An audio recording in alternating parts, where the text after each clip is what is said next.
1. Welcome back into the Pick and Roll NBA podcast with Jet and Sap, presented by Full Press Coverage. We are in the midst of free agency and the Olympics and trade rumor season and all that good stuff. So we got you covered on all the latest things happening around the NBA. Starting with, I think, some surprising news, Sap, that former Celtic and now former Oklahoma City Thunder member Kemba Walker has been bought out. A very short tenure with the Thunder. He gets bought out of his contract and heads to the New York Knicks. It's a homecoming for him. He's from New York. I honestly was surprised by this. The Thunder rather, are a team that really maximizes every asset that they get. And to just buy out Kemba Walker, it seemed like they would have been able to rehab him like they have a couple other guys and then get value, but it also seemed like Kemba Walker had no interest in doing that. Were you surprised that he was bought out at all, Sap? I was, especially that quickly. You thought maybe he could have started the season, proven that he was healthy again and borderline all-star player, and maybe he could work out better. But he seemed to have his heart set on playing with the New York Knicks, especially after the Knicks finishes the fourth seed in the recently completed playoffs. So I think that's where his heart and soul is. I mean, he's from New York, right? Won a national championship in Connecticut. His 2 years with the Celtics didn't go well. It's not the first player that it didn't go well in Boston, and probably won't be the last one that doesn't go well in Boston. But it was somewhat surprising that they were able to, he was able to do that so quickly. And now Oklahoma City gets to use his salary slot. I mean, you know that stuff way more than I do, but like, use it for what? I know they re-signed SGA, right? So he's going to be their building block. Yeah. I mean, you really a title contender with him as your best player? I don't think so. I think you're a title contender if he's your third best player. Are they going to be in the free agent market? We know they have a slew of draft picks going forward. They're going to have to get lucky and get a top, 3 or 4 pick at some point to try to get a great player or someone close to that can build that team. Yeah, no, the Thunder, I mean, they're years and years away from being a competitive team, and I think they know that. And so Kemba Walker obviously wasn't in their immediate plans. But like you saw with Chris Paul and even to a lesser extent Al Horford, the veterans can play with young guys and rehab their value, and the Thunder have capitalized on that the past couple of years. They don't get to recoup the full salary slot, whatever Kemba was owed, whatever they gave out that counts against the cap. He just took a pay cut to get bought out. Right. So, they didn't have to pay whatever the full amount was. So the savings end up going to them, which, I think does beg the question, is that something the Celtics maybe should have considered doing? Now, maybe he wouldn't have taken a buyout from the Celtics because, it was a situation that was better than Oklahoma City for him. And he had friends on the team here, and they could have at least, made a playoff run, unlike Oklahoma City. So maybe that wasn't even an option. But if it was, would you rather have, just paid Kemba the money, have it count against your cap, save a little bit, and then not had to have given out a pick? I guess that's sort of a dealer's choice sort of thing.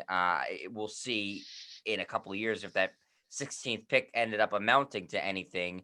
So maybe the Celtics made the right move in dumping him. But the real reason, Sap, that it surprised me is again because the Thunder are so asset oriented and gathering all these draft picks and all these assets to let Kemba Walker go for nothing. That is surprising. I mean, I guess it's good to have a good reputation amongst players, right? That you show deference towards them if they don't want to be there. You work with them to find something that's amenable for both sides. But at the same time, you are running a business and you're running a basketball team, and getting a little bit of financial relief. It seems like they could have gotten more for Kemba Walker had he played even a couple of weeks there and look good. But that's really why it surprised me. I don't think anybody thought he was there long term, but no, to get nothing for him is a little bit surprising. Yeah, and it's not a surprise that he wanted to play for the Knicks. I mean, they've built a pretty good culture there. today they re-upped Julius Randle 4 years, $115 million, which seems to be a pretty good deal for the Knicks. It's an extension, so they'll have control over him for the next 5 years, but it's less than $30 million a year. This is a guy who was, I believe, second team All NBA, got Yep. MVP votes, did a really good job with the Knicks, but the Knicks are still miles away from contending in the Eastern Conference. They're not the Bucks. They're not the Nets. I think the Heat have a better squad than the Knicks. I think the Bulls may have a better squad than the Knicks going forward. And we'll see what happens with Philadelphia if they're able to execute a trade for Damian Lillard. The Knicks, they may have reached their apex last year by being the fourth seed and kind of a jumbled Eastern Conference. They look more like a 6 or 7 seed. But here's the thing, they're relevant again. And I think that this is what the Knicks have become, is they can't really be championship driven right now, but they want to be relevant. And, they're going to sell out Madison Square Garden. The celebrity's going to be there. They're going to be on ESPN or TNT a bunch of times. And that may be just good enough for them, that they're relevant again, right? So now you add Kemba Walker, who's a likable guy from New York originally, who can serve a purpose there. They signed Evan Fournier, 4 years, nearly $80 million, which I thought was excessive, but they're just cobbling together some of these assets so that they can be the fifth or sixth seed going forward. I don't see them as a viable championship contender, and they're using up a lot of their cap space to bring in these types of players. Next year, in theory, there's going to be some viable free agents out there, and they may not be able to get in play. But again, the frustrating part, Jed, about the NBA is when you look at all of the things that take place, it's almost like no one can explain why. And you are really good at that. You know this stuff. And even you can't get your head around, why did Oklahoma City do this? I mean, that's what makes the NBA somewhat frustrating. You almost have to be a capologist or a CFO or a controller to understand what the hell is going on. And then you always are talking about future draft picks. And it's kind of mind blowing that there's always these things being kicked around. And for the average fan, I think it's frustrating. And it almost seems like these general managers are just, pleasuring themselves with all these draft picks and tradable contracts and whatever else. It almost seems like a big game of nothing. And that can be frustrating if you're a fan of that particular team.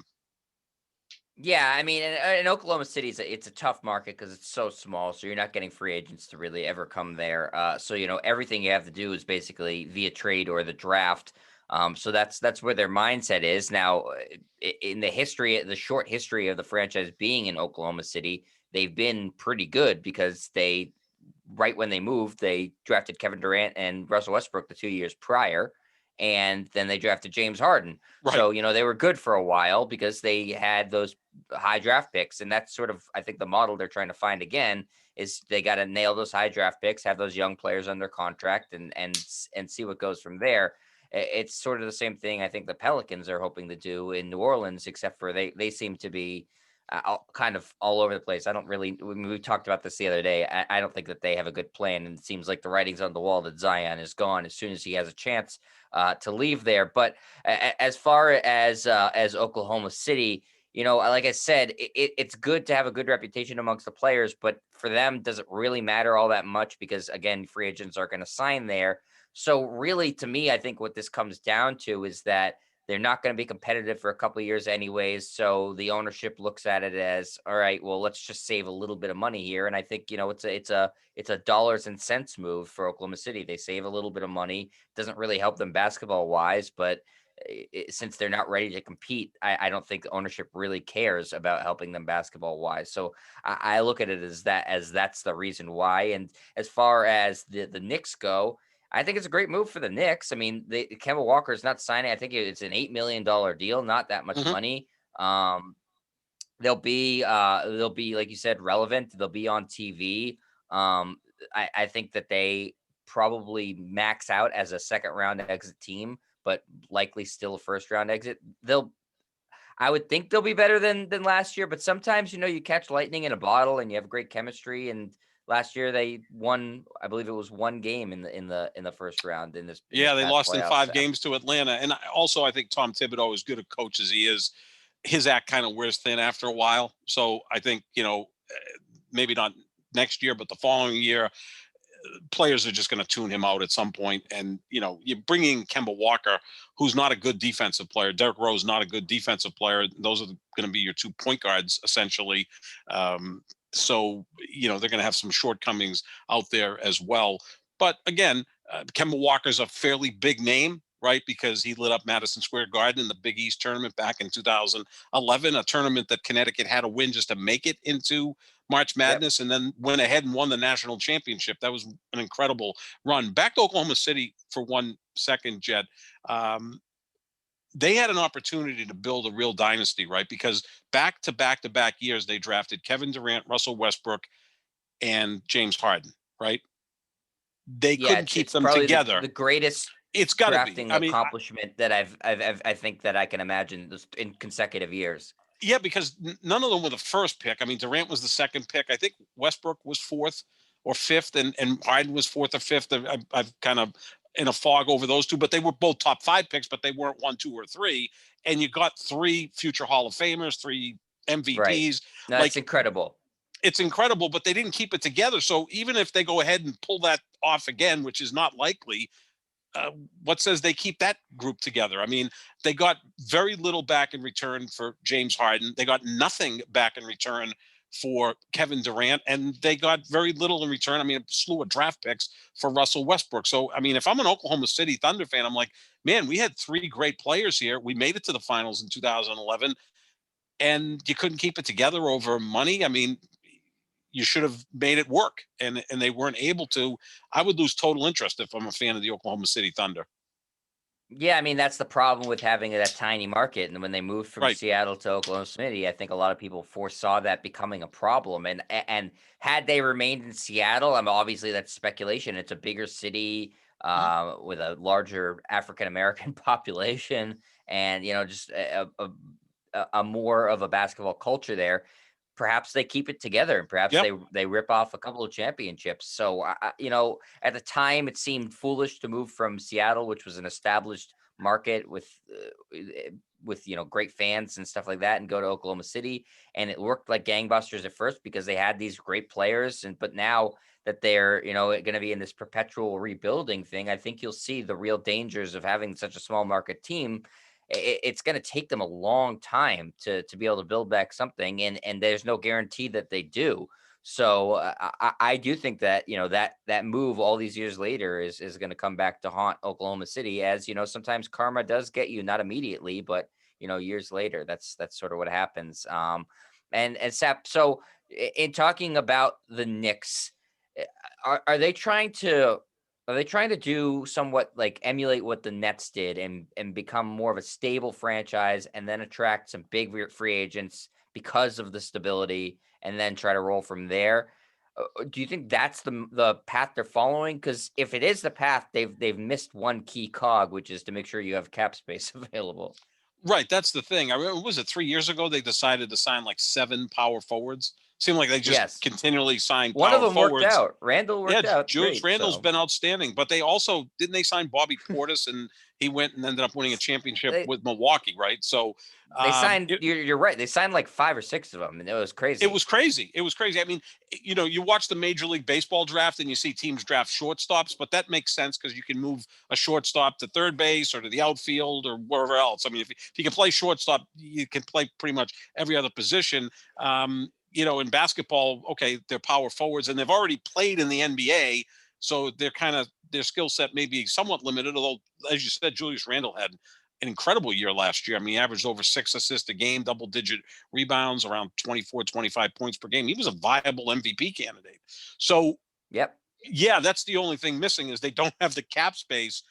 I also think James Dolan is a turnoff for players because of the way he has treated former Knick players. He even got into a spat with Spike Lee, a few years ago. Obviously, we know what happened with Charles Oakley. He's thrown Knick fans out of the arena for life. I mean, he's obviously a detriment to that organization, but he's the owner. He's not going anywhere. That can't be a good thing to try to recruit free agents. I mean, especially if he's recruiting a free agent and you bring in the owner to seal the deal, and he starts talking about his band that he's in, that players Yes. are going to look at him and go, what the hell is this guy talking about? It's handing He's out supposed to. CDs. Right. Yeah. He's handing out CDs of his band, and they're probably looking at him Yeah, like the going, guy who's standing outside of Madison Square Garden well, hawking it, CDs. it, it kind of reminds me of the funny story that was in the Francona book, when they were going to meet Daisuke Matsuzaka. Terry Francona was at like Logan Airport and they were flying him out to LA, and he wanted to bring a present for Daisuke, and he didn't know what to get. And he was at the duty free shop at Logan Airport, and he brought a Teddy Bruschi shirt to Daisuke Matsuzaka. And I'm like, that doesn't make any sense. But, he's still signed here. But it's almost like wasn't really well thought out. Same thing with James Dolan. But yeah, and Thibodeau's a really good coach.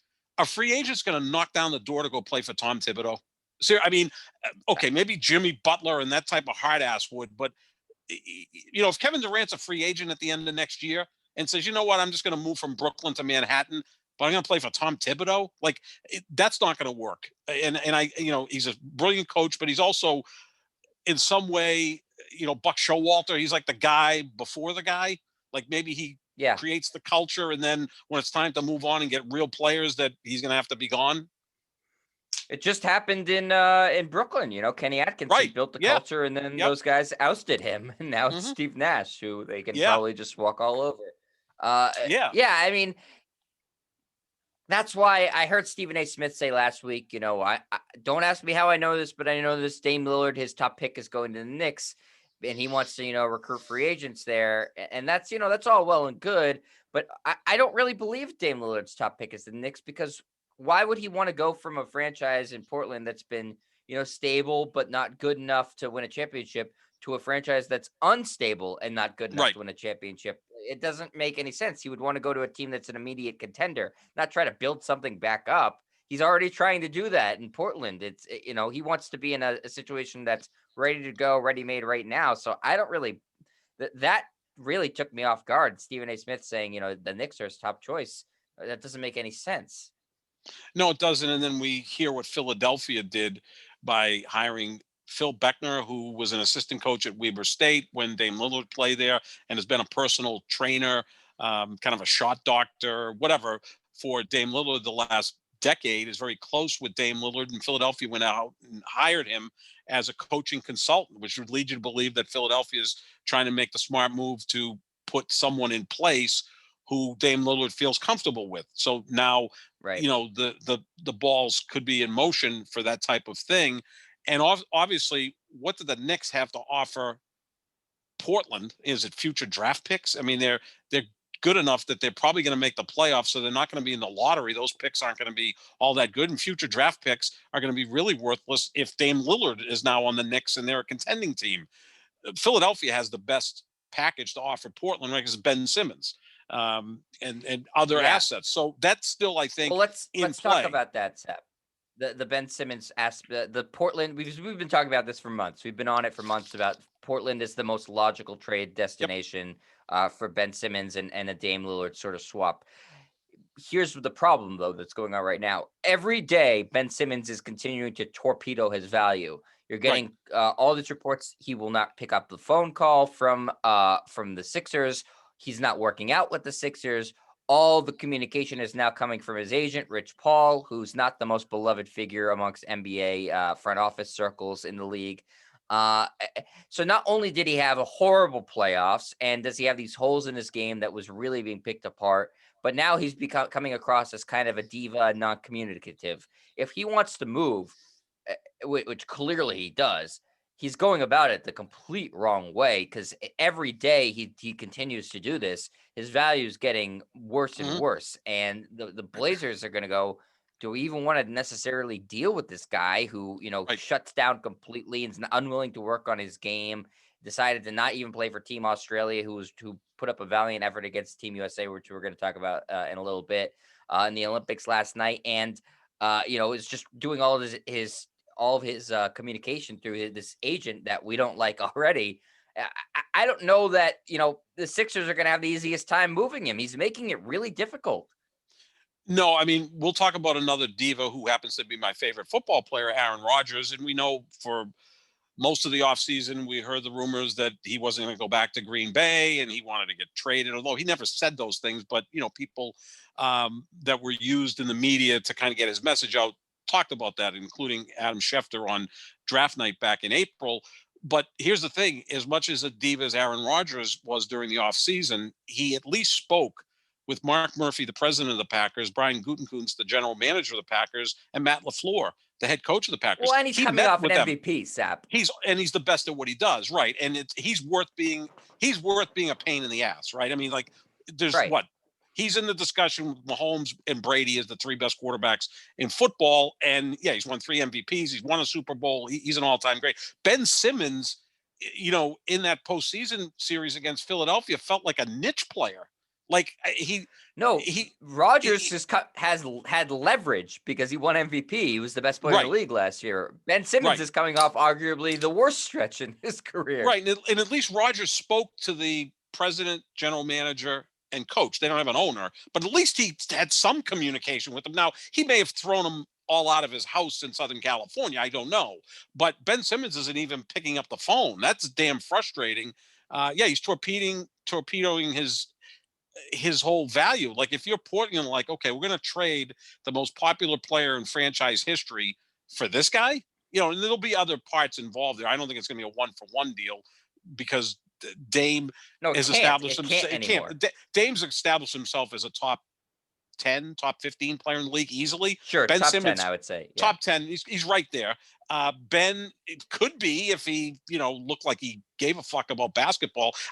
That's the other thing about Ben Simmons. Like, Dame Lillard is a baller, right? He's in the Olympics. Like, anybody that's at the Olympics right now, I give them credit, especially the 3 guys that played in the finals. I mean, Drew Holiday, Chris Middleton, and Devin Booker, especially Booker with a broken nose and his team lost a 2-0 lead to lose the series. I probably would have stayed in bed for a week, obviously considering who Devin Booker probably hangs out in bed with. I probably would too. So I think that I give those guys credit. That those 3 could have said, you know what, we just had a long final series. I'm not going to the other side of the world to play for the United States team. Give them all credit for doing that. Ben Simmons didn't want to represent his own home country of Australia, like you said, and maybe a focused Ben Simmons brings them a gold medal, right? I mean, there's chances are they're going to end up with the bronze medal. They're going to play Slovenia for the gold medal, for the bronze medal. So he's not even into that. I question if the guy likes basketball. He's really good at it, but he doesn't seem to have the passion, the work ethic. I think he has the work ethic in terms of staying in shape, but that's almost kind of like a narcissistic. He hasn't improved his game one iota since coming into the league. That's like a narcissistic thing, right? Like, okay, I look good. He's a handsome guy. He's dated a Kardashian. He's impressive to look at. It's almost like some quarterbacks in the NFL. They're in phenomenal shape, but they don't work on their craft in the offseason. This is what a basketball player has to do. I mean, we heard the stories, Kobe and Michael Jordan in the offseason would spend hours on their post-up game, and Magic. You don't have to be that. Those guys are obviously sociopaths, but at least show a little interest in improving your game. And I haven't seen that from Ben Simmons. Yeah, so it seems on paper like the most likely trade because Lillard would be a great fit in Philadelphia with Embiid. And Ben Simmons is young and someone you would think you could build around, but the guy, he might quit in like a year. I don't know. He does, like you said, I don't think he likes basketball. No. He's clearly shown he can't be the one on a team. He can't be your best player.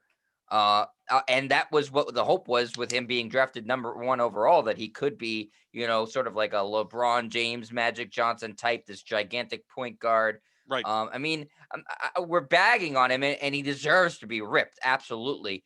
But the guy is supremely skilled. And if he should choose to put in the effort, he could be a dominant player in the NBA. We've seen flashes of it, but he's unwilling to put in the extra work. And this now going AWOL from his team, it's a terrible look. And again, like you said, Sap, and we've mentioned this before, Damian Lillard is the most popular player in Blazers history. If you want to debate if he's the best, I think that's open for discussion. But he's the most popular player. I know that for a fact. I have friends there. I lived there. He's the most popular player in franchise history. Well, the only other 2 guys, one hasn't played there for 40 years. That was Bill Walton, who delivered the championship. But, I mean, I remember Bill Walton, and I'm 58 years old. You don't. Drexler was a great player as well. And I would debate you that Drexler so far has had a better career than Damian Lillard. Now, in 3 or 4 years, Lillard continues on this ascent. He may go down as the better player than Clyde Drexler. But as far as popular, Yeah, I mean, first of all, y- aren't the smaller guys always more popular than the big guys because they're relatable? Like Dame Lillard's like Yeah, six for the one. most part. For the most part, you kind of, like when With the Kyrie exception of Irving like was, Shaq. who's got a personality, right? Like Kareem Right. was, put Kareem in the discussion as the greatest player ever. Were kids running around with Kareem Abdul-Jabbar shirts? Probably not. I mean, because And goggles? No. and goggles and emulating the sky hook, right? I mean, so, and even today, as great as LeBron is and as popular as he remains the most popular player, the kids really gravitate to the smaller guys like Steph Curry. I think they're going to gravitate to Trey Yeah. Young, and that's why Dame is so popular. He's what, 6'1", maybe 6'2". He's got a great personality. He's a fairly accomplished rapper. I mean, Philadelphia would be a perfect city for him, right? I mean, is Meek Mill's out of prison now, so he could, maybe he could rap with Meek Yes, Mill and thanks to get Bob. Robert Kraft. Robert Kraft could be part of it too. Bob Kraft could be there rapping with Meek Mill and Damian Lillard. I think it would work. Yeah, I mean, Philadelphia should really be all hands on deck in terms of trying to do whatever they can to get him there, because I think him and Embiid is a tremendous fit. But Ben Simmons is making it really hard for them to get this thing Right. done. And then you hear about the other option is that, they try to trade Ben Simmons for Bradley Beal, but you're running into the same situation where the Wizards go, well, this guy's been pretty loyal to us. Why do we want to trade for Ben Simmons, who seems like he's not loyal to even his own country? And listen, it's easy for us to say that, he's played basketball for almost 2 years straight. Maybe he just wanted the summer off to recoup and relax and stuff like that. Right. You don't get compensated very much for playing in the Olympics. Some guys just do it for free, but it did seem like he could have played for Australia and given them a big lift. Or at the very least, been working out at the Sixers facility, and for all I know, he's lounging at a beach right now. He's doing nothing. He's got a beautiful new house that he moved into in Southern California. Yeah, and God knows who he's dating. God bless him. So yeah, he's got this huge contract. The thing with Simmons. I think Simmons needs to be with someone who can push him. Like I've compared him to Scottie Pippen somewhat. I mean, I think some of their skill set is similar. Pippen developed into being a good scorer, a good free throw shooter, an accomplished outside shooter. Not great, but dependable. A lot of the rest of their game very similar. Great defenders, outstanding passers. Rebound really well for their position. Somewhat similar. Pippen had Jordan to push him, right? To the point where I think Pippen was scared shit of Michael Jordan, didn't want to disappoint him, and continued to work his ass off to get better and get tougher. There's no one on Philadelphia that's going to do that for Ben Simmons, because Joel Embiid, as talented as he is a bit of a flake, right? I mean, so he's got a little bit of Will Yeah, Chamberlain. he's a fun-loving guy. He's a fun-loving guy. Like a fun-loving guy. He's not a leader in terms of like, Ben Simmons is going to walk into the locker room and have the rest of his teammates shit their pants when he walks in, like Michael Jordan did, or Kobe, or the group of sociopaths. Yeah, he needs like a Kevin Garnett. Yeah, Garnett. Exactly. Like There's a perfect guy right there. I mean, in some sense, Paul Pierce needed Kevin Garnett, and Paul Pierce was a baller. Like, you knew Paul Pierce loved to play. Like, he would play now. He'd probably still be good in a pickup game. But I think Garnett elevated him because he had that type of personality. That's a great point, Jed. A Garnett type of guy. Like, who in the NBA is that guy? Like, obviously it makes sense to play with LeBron. It would be a weird fit with LeBron because, I mean, how many ball handlers are you going to have? And obviously the Lakers are all set. Plus, he's way too young to be on the Lakers. But my point being, he needs someone like Golden State. To me, would make some sense, right? Because you got Draymond. Perfect fit for him. Perfect spot. I love that. If you're just around Steph Curry and Klay Thompson, you will become more professional. You've got an established culture there. Great coach in Steve Kerr with the front office, ownership, all of that. And then you got Draymond, who could be, the bouncer in the club, who could, get in his face and say, look, you're 6 inches taller than me. You're way more talented. What the hell are you doing out here? That's the perfect spot for him. And they got a lot of assets, right? I mean, they had 2 high draft picks. You've got the assets to do it. So maybe that's the best place, not Portland. Yeah, I think it's the best fit, because I think that if Ben Simmons goes there, he's the the third scoring option, sometimes the fourth scoring option, right. So he doesn't have to feel nearly as much pressure. He's a great distributor. We know that. It takes some of the ball handling pressure off Steph Curry, who doesn't need to have the pressure taken off him because he's such an outstanding ball handler. But it makes him even more dangerous. And then you have the Draymond, Ben Simmons defense aspect. I think it would make them a legitimate title contender. Absolutely. I mean, if he goes to that team. And it's a lot to give up. Listen, Philadelphia would make out like gangbusters in that trade because they'd probably ask for, the whole haul of Wiseman and Kuminga and Moses Moody and maybe Andrew whoever the Wiggins hell else. because the contracts have Wiggins, to work, right? right? They So need be Andrew Wiggins Wiggins. would have to go too. So it would be a haul, but also that puts Philadelphia in a weird situation where then what are they rebuilding suddenly? So they Right. maybe need to get a third team involved in that trade that is willing to start the rebuild. And Golden State has a lot of good pieces to help expedite a Sure. rebuild, but it doesn't work for Golden State right now because they're trying to win now. And it doesn't really work for Philadelphia because they're also trying to win right now. So the fit makes sense because Ben Simmons, I think, would be tremendous on Golden State and they would vault them into serious title contention. And I think the Lakers would be very upset to see that trade go down. But Yeah, because it makes them legitimate contenders. They'd almost have to get a third team involved, right, Seth? Because Yeah. I don't think Philadelphia is interested in having all these young pieces to go with Joel Well, Embiid. I think well, they're looking at Wiggins. it. Let's compete now.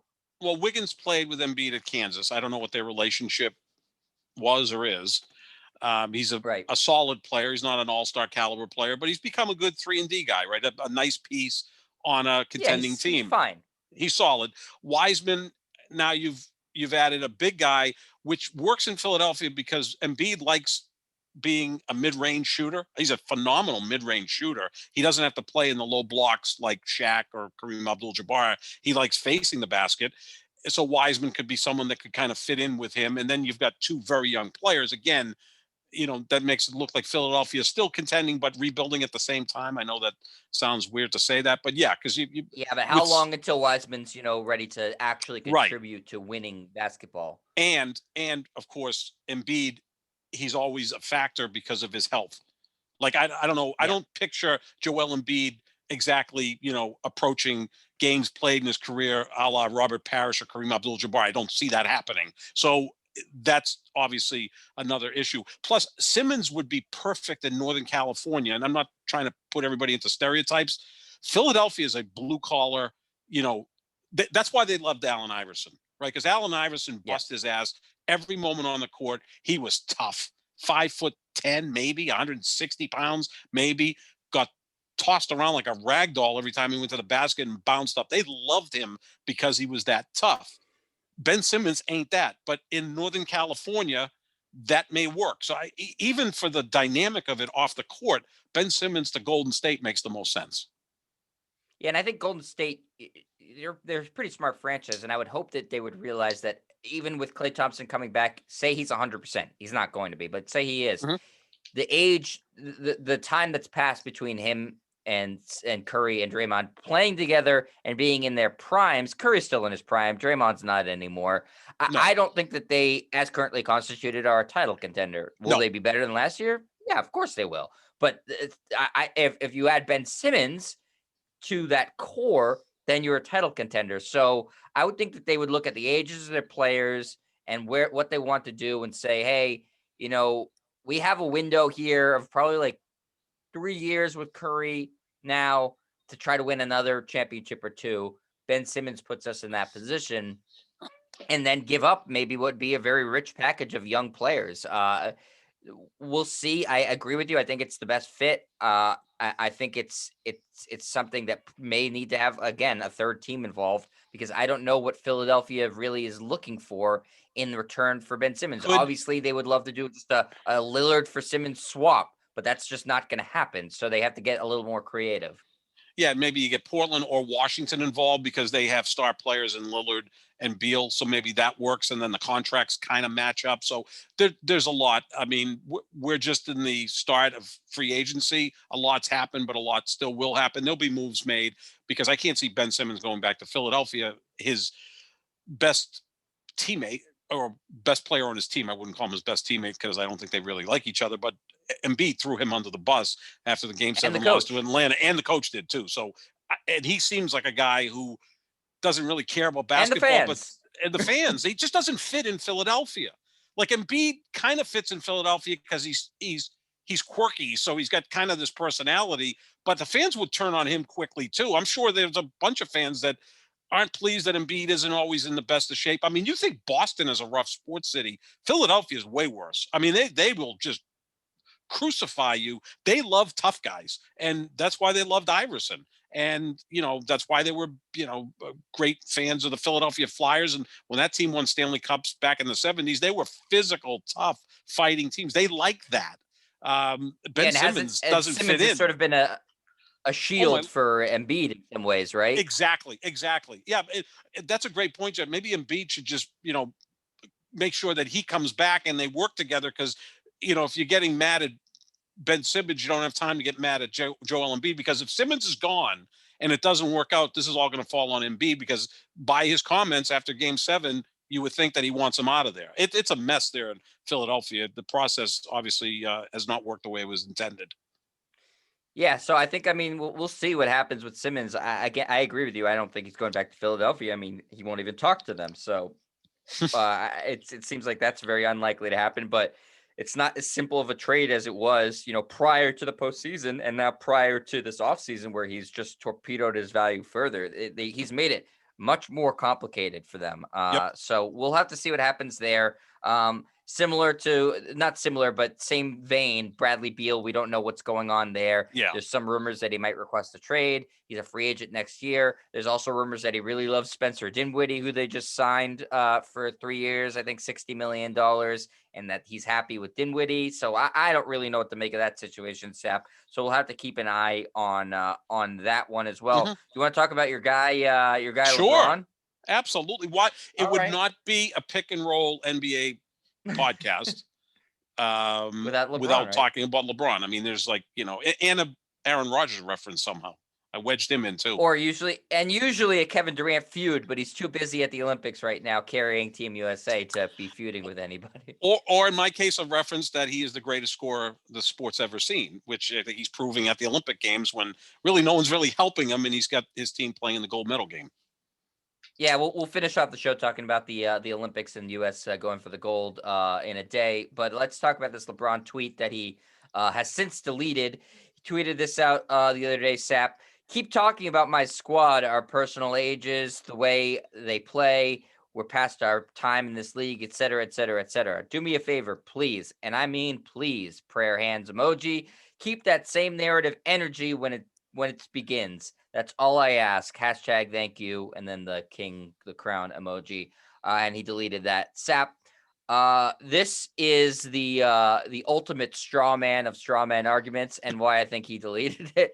It's the same thing he did a couple of years ago where he was saying, all these people are saying I'm washed up. Well, look at me now. No one was saying he's washed up. Yeah, people are making fun of the Lakers' age, but everyone's also saying, they're the favorites in the West, maybe the favorites in the NBA. So this was just him building a straw man. I think got completely called out for it and deleted it. I think he deleted it so people would talk about him deleting it, right? I mean, that's 50 million followers. It's not by him deleting it. You know the guy better than I do. Well, yeah, we're 50 million followers. We're going to talk about it, right? He's a master of this, though. Seriously. And Brady's starting to get a little bit better at this stuff, too, because now he's on social media since he left the Patriots and was allowed to be a human, not a cyborg. So LeBron is a master of this, right? So he deletes it. So we now put that into the story. I think what he's doing here is he's trying to create an us versus them mentality, which the all-time greats have always done that, right? Michael Jordan saw enemies where they didn't exist. Kobe Bryant saw enemies where they didn't exist. Tom Brady certainly sees enemies where they don't exist.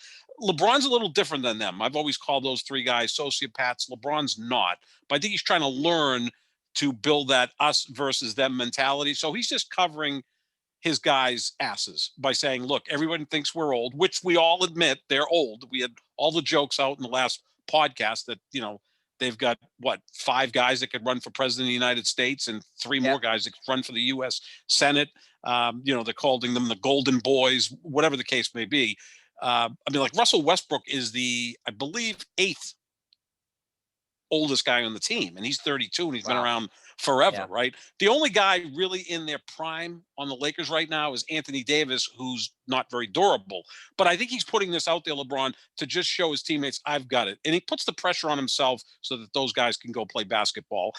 Look, it is a straw man argument. I think everyone now looks at the Lakers as a prohibitive favorite to win the West, and we're sitting here in August, and we expect next June or whenever the finals will be that it's going to be Lakers Nets again, provided both teams are fairly healthy.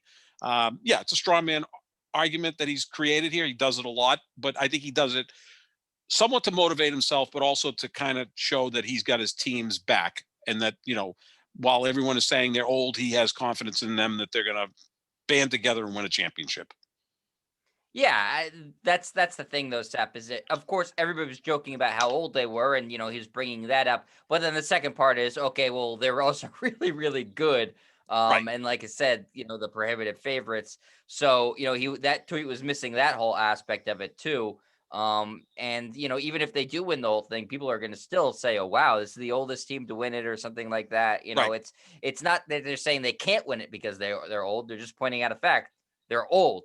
So yeah, it's obviously a straw man argument, and like you said, maybe he deleted it, Sap, to get even more conversation about it. Sure. But it's just like, yeah, I mean, other players do this, of course. He does it a lot, as does Tom Brady, and the Patriots were famous for doing this during their dynasty run of saying no one believes in us, even though they would lose no games in a regular season or one game in a regular season. No one believes in us.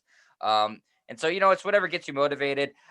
I think it's a little silly, because does LeBron really need to get, a team full of hungry veterans motivated? Probably not. They're probably, ready to go. Carmelo's never even played in the finals, for Christ's sake. I'm sure he's highly motivated. We know Russell Westbrook's insanely motivated when he's playing in a regular season game against, the Charlotte Hornets. He's highly motivated. Right. So I don't think he has to do this. Did you see one of his workouts recently? One of his workouts. I mean, the guy is he's just, I maintain he's the best athlete in the NBA. And I've said this before he got to the Lakers, so I'm not just, sidling up to him. You think Ben Simmons works out like him? Oh, well, see, I think Ben Simmons works out because he's vain. Russell Westbrook works out. First of all, Russell Westbrook's a good looking dude too, right? He's like I've always compared Russell Westbrook to Cam Newton. Like, he's the fashion icon of the NBA. Absolutely. A good looking dude, likable off the court. On the court, he kind of, infuriates me with some of his decision making. Maybe he'll tone it down a little bit with LeBron. He tried to tone it down when he played the 1 year with Harden, right? That was the only year he didn't average a triple-double. And here's a guy who gets criticized for averaging a triple-double, which there's some validity to that.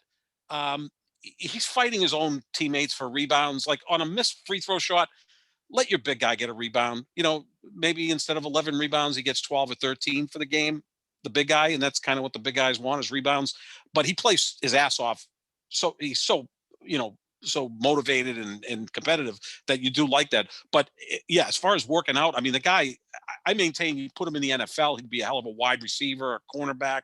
Give him a football, he'd throw it perfectly. Give him a golf club, he'd be damn good at that. He's the perfect size. Like, if I could wake up as an athlete, it would probably be him, because he's like 6'3", 200 pounds. Like, I don't want to be 6'9", 260 like LeBron. He kind of stands out. But 6'3", 200 pounds, you're tall, but you're not gigantic, and then you go out and you dominate on the playground. Still fit in the cars, and don't have to duck your head under. And you're a good-looking doorways. guy, and you got the fashion, and he seems like he's happily married with the kids, and he's socially conscious, right? So, I mean, personally, I love him, I do. But on the court, I hope he fits in.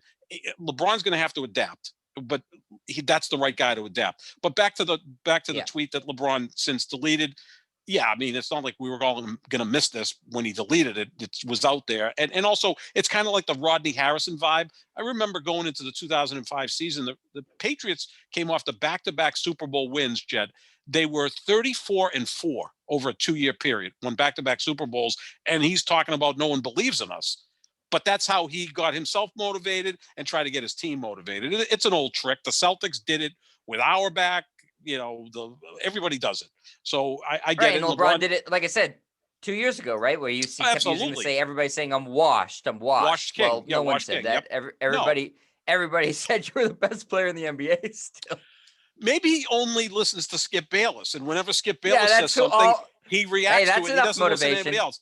Well, the only thing is, if he just listens to Skip, that's plenty of motivation. I mean, Skip is still active on Twitter, but he and Shannon have been on vacation the last 2 weeks, which, there's really never a good time to take vacation in this business, because there's always something happening. Especially in Right. basketball, there's it's He nonstop 365 days a tweets, year. even when he's on vacation. Yeah, Seth. I and mean, he was if I'm tweeting his about wife, how Team yeah, USA had no chance to come back from down right, 15 points to us. I mean, whatever he tweets, it ends up being wrong, which is right. entertaining also. And then he has the tweet where KD, and then he has like 106 greater than signs, and then LBJ. It's like, okay, Skip, we get the Yeah. Okay. point. You think Kevin Durant's better than LBJ. But speaking of Kevin Durant, he now, if they win one more game, is going to be the most decorated Olympian ever, right? You think he'll surpass Carmelo They'll because they'll each tie have three tie gold medals Carmelo. for gold Oh medals, but yeah, he's he'll got more surpass him points. because he has the scoring. Yeah. Right. Yeah. Yeah, you're right. He'd be the most decorated Olympian. He'll tie Carmelo for the most golds in Team USA history, and he has already since broken his scoring record. So yeah, and Sap, to end the show, we'll talk about this Olympics thing. Durant has been, Yeah. I mean, far and away their team's best player. I mean, Oh of, God. Yeah. of a team full of NBA All Stars and All NBA players. I mean, he stood out as clearly the best player on the team, and has kept them the past two games. Has kept them afloat. I mean, Yep. last night, I love these. By the way, I love these 12:45 p.m. games. It's perfect for me. It's It gives perfect. me You're something to just do late night. Yeah. You're right. I'm up already. You're right in your strength right there. That's perfect for you. Exactly. So I was I'm enjoying I'm up watching taking them, my but I'm up taking my second piss of the night. yeah, that's what you're doing. But I'm, Yeah. closely watching what was happening in those games. Is especially the start. These other teams have great chemistry. Team USA doesn't Yep. have great chemistry. They have great players, and so these other teams start the games off really well. Team USA falls from behind. Nobody can hit shots except for Kevin Durant, who it can hit shots if you wake him up in the middle of the night and Yeah. put a basketball in his hands. He'll hit a shot. It's like a great golfer. You can recreate Yep. the swing whenever. He can recreate the shot whenever he wants. Doesn't matter. He's automatic. And so the other teams will basically do everything they can to build a big lead. And Kevin Durant will keep the team alive until about the third quarter, when the rest of Team USA decides to wake up. And then they start to storm back. And then by the end of it, they're up by 20 points. But Durant's been the best player for Team USA. He's been the second best player in the Olympics to Luka Doncic, who, I mean, basically almost dragged his team to the gold medal round. He lost by 1 point to France. And he was dragging, real stiffs. It's a country of 2 million people, Slovenia, Sap. Yes. And he brought them within a point of a gold medal game. He had a triple-double, right? He had 18 assists. Now, he injured his hand, so he wasn't shooting all that well and didn't really want to shoot. The last play of the game, he didn't shoot, set up a layup, which He passed, yeah. He passed, and Nicolas Batum ended up with the block to save the game for France. So, Luka, if Luka had been healthy and been able to do what Luka normally does, they probably win that game, right? Because they lose by 1 point, and he was not very efficient scoring because of that hand injury. Yeah, the guy, he's phenomenal. But what Durant's doing is spectacular. And sometimes it'll be not overlooked, but underrated, because it's like, okay, it's the United States. They should win the gold medal. But he's the one guy that's been consistent throughout all of this, which is not a surprise. He's, like you said, Jed, he could take 6 months off. I mean, he didn't play basketball for nearly 2 years and came back and was still the most unstoppable scorer in this league. Yeah. I mean, he's incredible. He's amazing. It's You like, can I say what you remember want of him as a personality, because he's a weird Right. guy, but his basketball skill it's beyond repute. I mean, it's remarkable to watch. I remember years ago, Dan Marino was inducted into the Pro Football Hall of Fame, and he threw a pass to Mark Duper, who was one of his great receivers for the Dolphins. And Marino probably hadn't thrown a football in 5 years, and he was in a sport jacket, the gold sport jacket that you wear at the induction, and he threw a spiral like 40 yards right into Mark Duper's hands. It's like, these are freaks. I mean, there's just maybe 5 guys in the history of football that could throw the football like Dan Marino.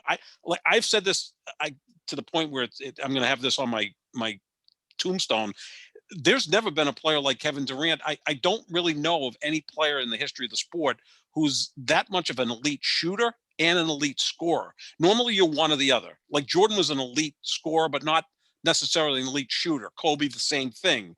Steph Curry to me is an elite shooter, but not necessarily an elite shooter because a scorer, because he's only 6'3". This guy's elite at both. I mean, if he just wanted to shoot threes all day, he'd be unstoppable. Or if he just wanted to post up or drive to the basket, he'd be unstoppable. He's got it all. And they've needed him too, Chad, right? Team USA. He saved their ass the past 2 games against Spain and against last night against Australia. Saved them. Who's been the second best player? It's probably Drew Holiday, right? Drew Holiday or Yeah, Draymond Green's been outstanding too he does with what he its does, which is defense. You know, great. he's not Yeah, scoring. no, Yeah, but he he's been does. outstanding. He's a perfect Olympian player. You know, he's perfect for Oh, this type of thing. perfect guy, and Holiday too, right? Because he's going to bring defense. I think Holiday's Booker's been played. outstanding too. Yeah, and Tatum's give been him good credit. too.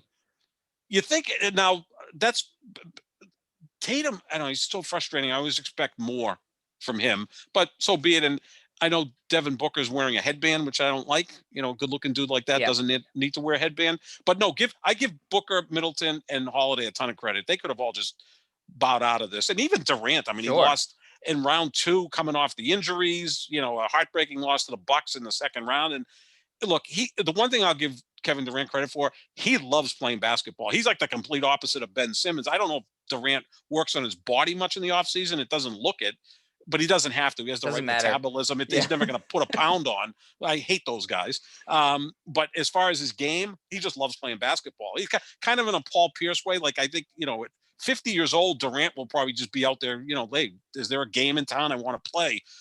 He just loves playing basketball. And you know what? If I was that good, I would too. Yeah, no, I mean you can't blame him. I mean he's outstanding. But yeah, listen. I think everybody knew going into this Olympics, Team USA it wasn't as strong of a team as Right. past because of COVID, and they hadn't had much practice time. And it was a completely revamped squad from the past couple of Olympics, new coach and everything. So it was going to be a feeling out process. They obviously had the best talent because Oh, the United sure. States still has the most talent. But you've seen some of the flaws in that these other teams have played together for years and years and years and years, and these guys all know each other for Team USA, but none of them play together. And it takes somebody like Durant to be able to say, okay, it doesn't matter if we have chemistry. I'm just going to put the ball in the basket and figure out the Yeah. chemistry on the fly. I'll keep us alive until other guys start shooting shots, and that's what he's Yep. done the past 2 games, which have happened to be elimination games. So he deserves a ton of credit. The gold medal game is tomorrow against France, the team that beat them, the only team that's beat them so far in this tournament. And it should be a pretty good game. I would think Team USA would be able to beat them now that they've seen them once and scouted them out. The best players on France are Fournier, Batum, and Rudy Gobert. They have NBA guys on it. They have a couple of ex-Celtics who are really great Celtics. Vincent Poirier and Gershon Yabusele, tremendous careers in the NBA for the Celtics. But Team USA should be able to beat them and beat them handily. I would also expect a similar sort of field as the last 2 games. Maybe Team USA starts out slow, Durant keeps them alive, then they heat up. It doesn't matter if they fall behind because they won't ever fall way too far behind because Durant won't let them. And then other guys they're too talented to brick. If one guy's bricking all game, you just sub in another guy and he'll presumably get hot. That's what happened the other night against Spain. Jason Tatum was the guy who was hot. Last night it was Devin Booker who was hot. Mm-hmm. So you just need Durant and then a couple supplementary things, and they should win a gold medal. I think that they'll win it this year. Yeah, they should, especially after they lost to France in the kickoff game of the Olympics. So, you know, they're going to be focused and they're playing better in stretches. It's amazing, Jet, because probably for 60% of that game, they were all played by Australia. But the 40% or even less than that, maybe 30% where they outplayed Australia, they really outplayed them. I mean, it almost has a feel of what Golden State did when they had Durant, Curry, and Klay Thompson. Like you'd hang in there for a half and you'd be, you know, maybe up 3 or 4 points at the half and go, wow, we're really in this game. And then voomf, the third quarter comes and you're done. And then that's the feel that you get. And Kevin Durant's the main reason why. And then again, you know, what's wrong with having, you know, Damian Lillard is just second best player and Tatum and Booker, and then you got those glue guys like Holiday, Middleton, and like you said, Draymond, who just Yeah, do Levine was everything to excellent win. last night too. I forgot to Yeah, shout him out. yeah, Zach Levine played he's tremendous last good night. player. Good player. I like the moves the Bulls made, and I think he's good. And I think they're getting a little bit away from the Popovich system. Like I never thought Popovich was the right coach for this team. First of all, he's old and cranky at this point. And I also think that the college coach works better in the Olympic setup because the college coach, especially the high level college coaches, whether it's Coach K or Coach Calipari, they're used to the one and dones when you kind of throw a team together and it has to Right. work right away. That's kind of what you get in the Olympics. And I think that, you know, Popovich probably for 2024, I don't know who's going to be the head coach by then. He'll be 75 or 76. I'd go back to a college coach. I really would, because I think they can handle these things better than a pro coach in terms of flying by the seat of their pants because they do so many with one and dones. Yeah, on the staff is also Steve Kerr, who I think is a good person to balance out Mhm. Popovich's temperament, and Jay Wright, who is a college coach, he's coach of Villanova. Though Yeah. Villanova, as great of a program as they are, doesn't really get the star No. No. recruits. So I don't know Same that thing he's, with but yeah, Izzo. it'll be Yeah. interesting. I don't think Popovich will coach this team in 4 years again. I think this was his, one thing, and I think none of the coaches get compensated. Right. They're doing this for free for pride. And Popovich obviously is a very, very proud American, was in the armed Yep. forces. Yep. And he's a very outspoken and a liberal guy, but you can be liberal and be very pro America. I don't know why that's gotten lost in Right. translation Yeah, for great some point, reason. Chad. People That is think a great point. Yeah. uh, I mean, we're both pretty liberal. And we're both pro America. It's almost like right. we're so pro America that sometimes we criticize it, which is okay. You criticize members of your family. Neither one I of think us are that's the most parents right pro now. America thing you can do is be Exactly. realistic about. Yeah. I mean, if look, And that's what Popovich is. He didn't take a knee during the national anthem. He still had his hand over his heart. He loves his course. country, but he Yeah. he'll rip President Trump for things he doesn't think is right because Right. you have the freedom of speech to do that. And I think Hey, that's Jed, very pro America. our parents loved us, right? But they would criticize us if we did something wrong. Sure. If they hadn't, we'd turn out to be spoiled brats that never knew the difference between right and wrong. Yeah, I've never understood that.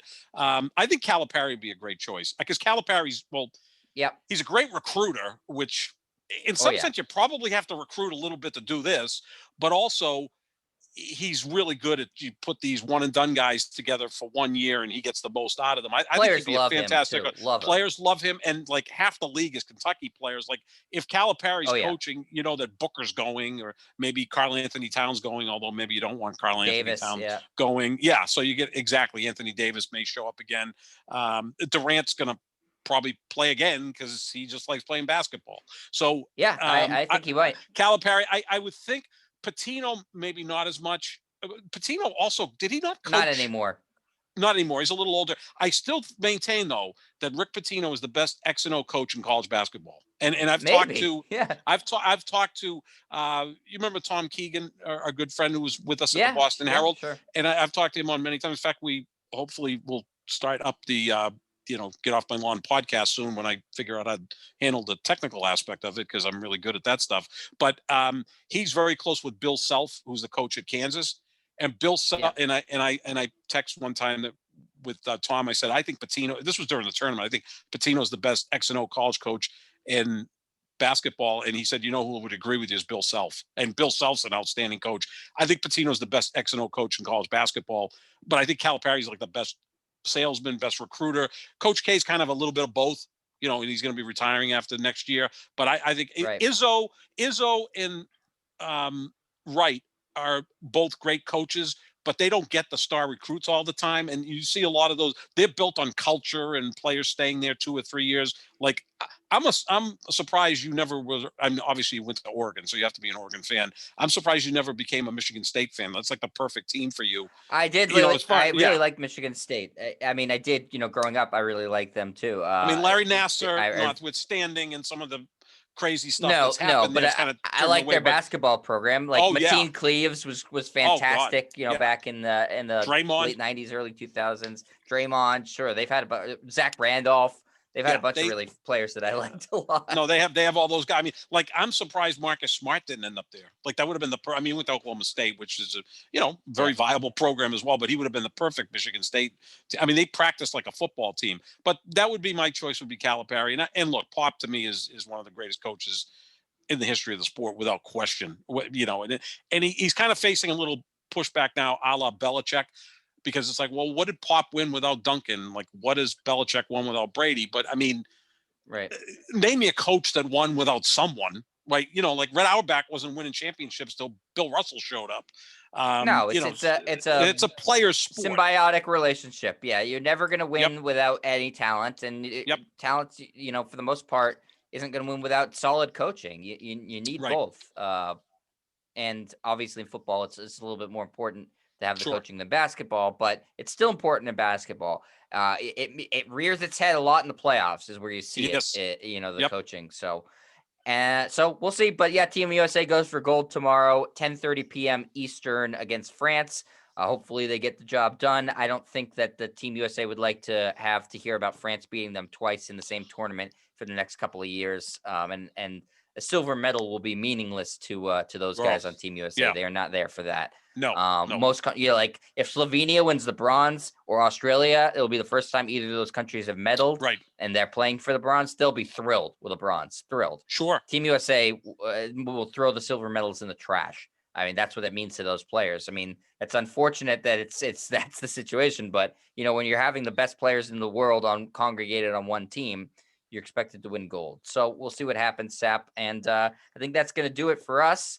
And we'll be back next week with more NBA news, free agency trades, recap what happens in the gold medal game, recap what happens in the bronze medal game. Well, I'll watch that too. Why not, Sap? yep. So we will talk to you next week. And make sure you find our podcast wherever podcasts are found. We are the Pick and Roll NBA podcast with Jet and Sap. Just type that in and you will find our show. We're also on YouTube at youtube.com/JetStryer. You can find me on Twitter at JetStryer and Sap on Twitter at JohnSap25. We are presented by Full Press Coverage. Thanks for listening, everybody. Talk to you later.